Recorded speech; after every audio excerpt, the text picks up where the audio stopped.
Hello guys, this is Avcoor, and I want to talk about the new character Dark Lord. Um, to say the least, he's really good, but every account is not made for him. But if you can, you should roll for him. So where should we start? Let's start with his I stats. hail from the depths of hell to bury this world. First of all, he has good speed at 105 for a tank, because that's what he is. He's a tank. He's a warrior.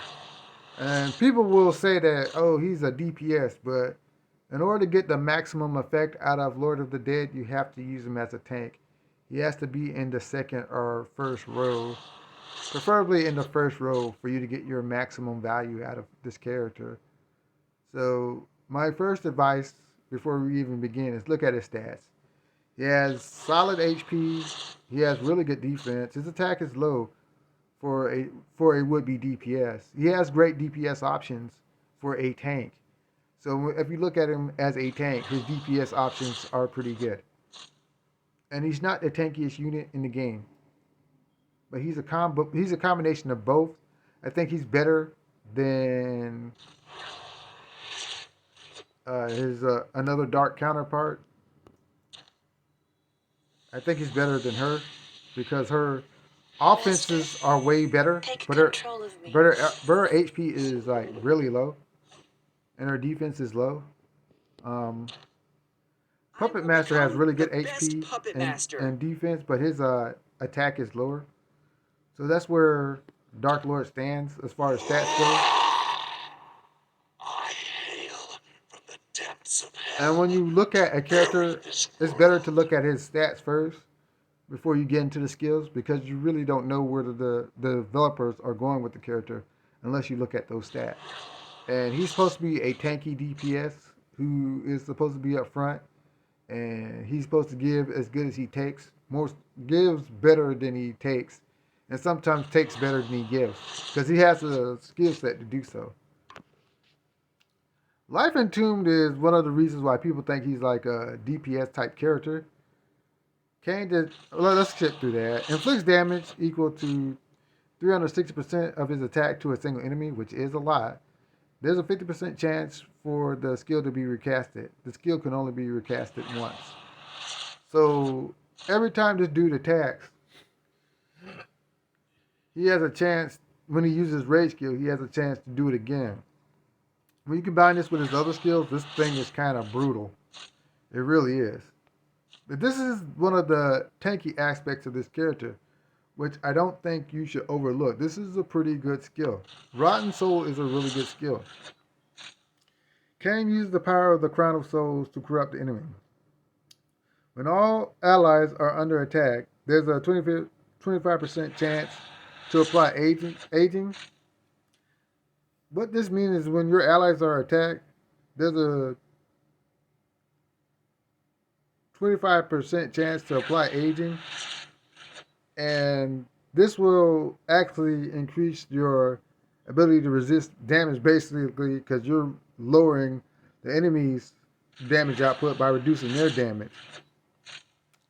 So this is an unsuspecting way for him to be really tanky and also for him to increase the damage of your allies, the damage reduction of your allies. So this is a really great skill, and it shouldn't be overlooked. When we get into his awakenings, you realize this is really good stuff. This is really good stuff. Rotten Soul is really good stuff. This aging is new, so yeah, that's 8%. Last 5 rounds, and it stacks. So good. It's 1 out of 4 times, and that's not bad because you're always getting attacked. So the Rotten Soul is really good. Short and long and short. Kane used the power of the soul to enhance his own body, increasing his HP by 80% and his attack by 40%. So you know this dude is destined and designed to be a upfront unit. Don't put him in the back. When you have a dark setup and you want to go more offensive, then this guy needs to be up front because he's going to help your team out a lot. Because he can soak up the hits. He's just designed to do it. All right. Let's go to this last skill, which is pretty busted. As the overlord of the undead, Kane reduces received damage by 10%. This is so good. Reduced damage by 10%. So good for a tank. After attacking, adds Bloodthirst for himself. Bloodthirst is really good. This is really good. Each stack provides 10% damage increase, so busted. 10% life steal, so busted. Up to 5 stacks. Last 3 rounds and cannot be purged. That is so amazing. This guy is really good. When I do my tier list, he's gonna be way up there. And don't be shocked that this dude is way up there because he's really good. The sad part about it is like the wish summoning for him is kind of gay because like it takes 100 rolls for him to be guaranteed. So I'm probably gonna get him to 9 stars and that's about it, which kind of sucks because I would love this to like 10 star this guy. He's really good. But this is not the end of it. When he receives fatal damage, Kane enters Soul of the Dead state for 2 rounds. When Soul of the Dead ends, Kane returns to normal. The effect can be triggered once per battle. Recovers 100 points of rage. Purifies self negative stat spreads. Cannot be attacked or healed. Cannot be resurrected. Cannot receive buffs. This effect lasts 2 rounds and cannot be dispelled. This is so clutch. So when you kill him, he gets to live for like 2 turns. So he's going to be awesome for PvP.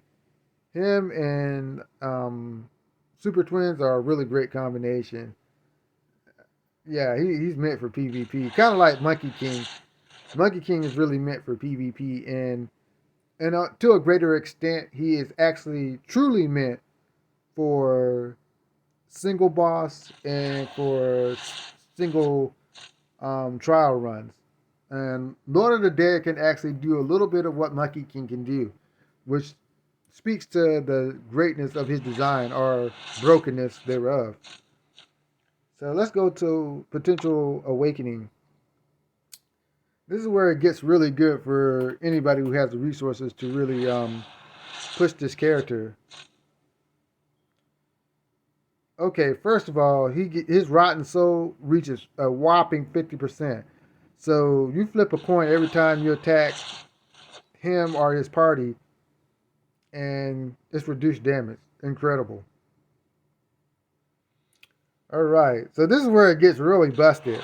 Life in Tune, enhanced effect. If kills the target in the first round, the possibility of unleashing this skill again is increased to 100%. I've actually test run this on my lore battle, and when he kills the enemy, he can actually attack again. It's kind of like what Artemis does with her bow, but it's much stronger because this dude can actually survive in order to get it off. So not only does he potentially attack after with his rage skill, because let's go back. There's a 50% chance for this to be recasted. So even if he doesn't kill, there's a 50% chance that he can like recast the skill. To add insult to injury, if he kills somebody, there's a 100% chance that he's gonna like kill, attack again, and possibly kill again. This is so good. His awakenings are really good. They're just so good, man. This dude is freaking busted. Potential level 25. This is why I think his tank potential kind of exceeds other tanks, because he gets that 20% damage reduction that Dragon Master Don enjoys. So I can show you real quick. Dragon Master Don is really good because when you look at his awakening potential, worldly things cannot affect a heart of dragon arts. he gets 10% damage reduction, which is really good. Thing about it is, unlike that Dragon Master Don, I hail from the depths he doesn't of hell to bury this world. he doesn't get the added flavor of being a single target attacker. Dragon Master Don is supposed to spread out stats and lower the damage of everybody. This dude is supposed to be up front. Typical Dark Knight Warrior. gets hit, hits back, kills the enemy. Um, Simplistic in his design, but super effective. This is really effective. So, how should you play this character? Of course, you really, in all honesty, you want him in a mixed light dark team, a mixed light dark setup. You want super twins behind this guy. You want, you kind of want someone like Anubis or someone like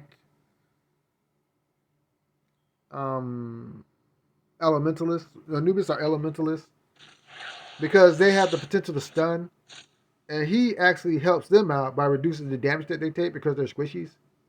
Valkyrie is um, another good ally, because if you have Valkyrie, you can actually run the X type strategy, and it'll be good because these guys actually can put out damage. Not only can he put out damage, but he can survive. So if you actually want to keep Valkyrie alive, you can put her behind this guy, or you can run them in the X strategy. But he wants to be around dark and light. You don't want to put him with elements below that because he'll lose the added effect of the elemental bonuses. And elemental bonuses help him a lot with his damage output because he has to build stacks. And before he builds stacks, if you have the elemental alignment, if you have the 2014, it's really good for him.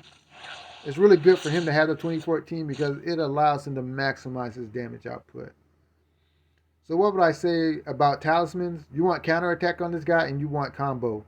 And more importantly, you want speed. You want rapid, you want combo, you want rapid, you want combo, you want counterattack, and until a lesser extent, you want damage reduction because if you stack his damage reduction, that means the opponent not only will do 20% less damage to them, but it can potentially be more.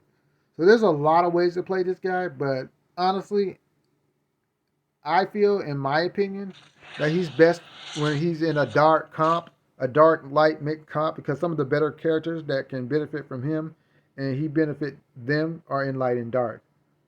And that's all I have to say on Kane. I am rolling for him right now. I'll show you now in the video on that. I'm actually rolling for this guy right now. I'm trying to get him. I hope dearly, dearly, I hope to actually get him before. Because I'm at 70, because I'm at 70 recruits now. I need 70, and I'll do the 20 every day. So